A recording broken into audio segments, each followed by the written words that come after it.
Assalamualaikum warahmatullahi wabarakatuh.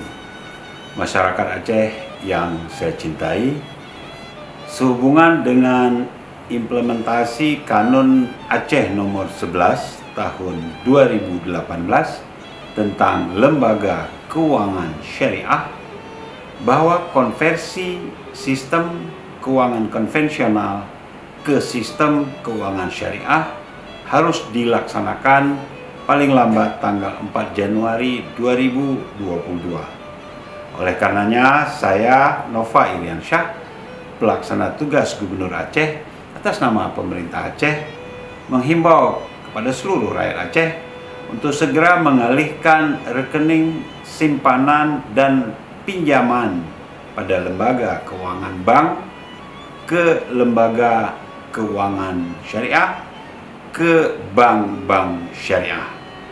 Semoga keuangan kita benar-benar menjadi syar'i yang kafah. Semoga konversi ini dapat berjalan dengan sebaik-baiknya.